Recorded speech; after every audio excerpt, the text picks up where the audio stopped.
LDFിന്റെ Palestine ഐക്യദാർഢ്യ പരിപാടിയിൽ സാമുദായിക നേതാക്കൾക്ക് ക്ഷണമില്ല. ഇടതുമുന്നണിയിലെ രാഷ്ട്രീയ നേതൃത്വം മാത്രമാകും പരിപാടിയിൽ പങ്കെടുക്കുക. വോട്ട് ബാങ്ക് ആരോപണം ഒഴിവാക്കാനാണ് LDFിന്റെ ശ്രമം. ഭരണഘടനാ സംരക്ഷണ സമിതിയുടെ പേരിൽ നടന്നതിൽ സമസ്ത പണ്ഡിതരുൾപ്പെടെ പങ്കെടുത്തിരുന്നു.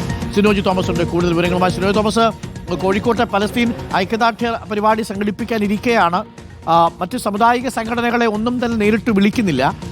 കഴിഞ്ഞ ഭരണഘടനാ സംരക്ഷണ സമിതി രൂപീകരിച്ച് പലസ്തീൻ വിഷയത്തിലാണെങ്കിലും ശരി, പൗരത്വ വിഷയത്തിലാണെങ്കിലും ശരി, മുത്തലാഖ് വിഷയത്തിലാണെങ്കിലും ശരി, സമസ്തയിലെ എല്ലാ വിഭാഗങ്ങളെയും കൂടെ നിർത്തിക്കൊണ്ടും മറ്റ് മുസ്ലിം സമുദായ സംഘടനകളെ പരിപാടിയിൽ പങ്കെടുപ്പിച്ചുകൊണ്ടും ലീഗിനെ പോലും ക്ഷണിച്ചുകൊണ്ടുമായിരുന്നു അന്ന് പരിപാടി നടത്തിയിരുന്നത്. എന്നാൽ ഇതിപ്പോൾ ഒരു പാർട്ടി പരിപാടിയായി മാത്രം നടത്താനാണോ നീക്കം?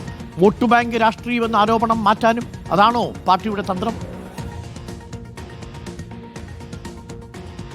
അരുകുമാർ, തീർച്ചയായിട്ടും. അതായത് സംഘാടകർ തന്നെ മാറിയിരിക്കുന്നു 2 വർഷത്തിനിപ്പുറം. 2023 നേരത്തെ പറഞ്ഞതുപോലെ ഭരണഘടനാ സംരക്ഷണ സമിതിയായിരുന്നു, അത് CPM തന്നെയാണ് നേതൃത്വം നൽകുന്നത്. അവരായിരുന്നു പരിപാടികൾ സംഘടിപ്പിച്ചത്. പക്ഷേ ഇത്തവണ മറ്റന്നാൾ നടക്കുന്ന പരിപാടിയിൽ സംഘാടകർ എന്ന് പറയുന്നത് LDFിന്റെ കോഴിക്കോട് ജില്ലാ കമ്മിറ്റിയാണ്. തീർത്തും ഇടതുപക്ഷത്തിന്റെ ഒരു പരിപാടി മാത്രമായി നടത്താനാണ് തീരുമാനം. ആ പരിപാടിയിലേക്ക് ഇടതുപക്ഷത്തെ നേതാക്കൾക്ക് മാത്രമാണ് ക്ഷണമുള്ളത്. ആ നേതാക്കൾ മാത്രമായിരിക്കും ഈ വേദിയിൽ സംസാരിക്കുക.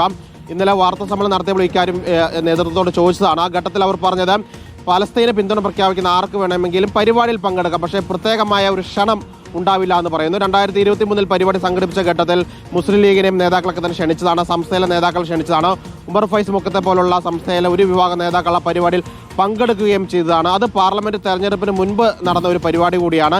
ഇത്തവണ വീണ്ടും പലസ്തീൻ ഐക്യദാർഢ്യ സമ്മേളനം നടത്താൻ തീരുമാനിച്ച ഘട്ടത്തിൽ തന്നെ പ്രതിപക്ഷം, പ്രത്യേകിച്ച് കോൺഗ്രസ്, വലിയ രാഷ്ട്രീയ വിമർശനം ഇടതുപക്ഷത്തിനെതിരെ ഉയർത്തിയിരുന്നു. തദ്ദേശ തെരഞ്ഞെടുപ്പ് ലക്ഷ്യം വെച്ചുകൊണ്ടുള്ള നീക്കമാണെന്നായിരുന്നു ആരോപണം. അതിനെ കൂടി മറികടക്കാൻ വേണ്ടിയാണ് LDFിന്റെ മാത്രം പരിപാടി നടത്തുകയും ചെയ്യുന്നത്. കഴിഞ്ഞ 2023 പരിപാടിക്ക് ശേഷം പാർലമെന്റ് തെരഞ്ഞെടുപ്പ് നടക്കുകയും അതിനുശേഷം CPM പ്രത്യേകിച്ച് ലീഗിനോടുള്ള സമീപനത്തിൽ വലിയ മാറ്റം വരുത്തുകയും മുഖ്യമന്ത്രി ഉൾപ്പെടെയുള്ള ആളുകൾ ലീഗിനെ കടുത്ത ഭാഷയിലാണ് അന്ന് വിമർശിച്ചത്. പാർലമെന്റ് തെരഞ്ഞെടുപ്പ് പിന്നാലെ തന്നെ അതിന് തുടർച്ചയായിട്ട് ഇപ്പോഴും മുന്നോട്ട് പോവുകയാണ്. അതുകൊണ്ട് ലീഗിന്റെ ഒരു നേതാക്കളെ ഇത്തവണ പരിപാടിയിൽ ക്ഷണിക്കില്ല. ഒപ്പം തന്നെ മറ്റ് മതസമുദായ നേതാക്കളെ പരിപാടിയിലേക്ക് ക്ഷണിക്കേണ്ടതില്ല. പക്ഷേ പങ്കെടുക്കാൻ താല്പര്യമുള്ള ആളുകൾക്ക് പങ്കെടുക്കാം എന്നൊരു നിലപാടിലാണ് ഇടതുപക്ഷമുള്ളത്.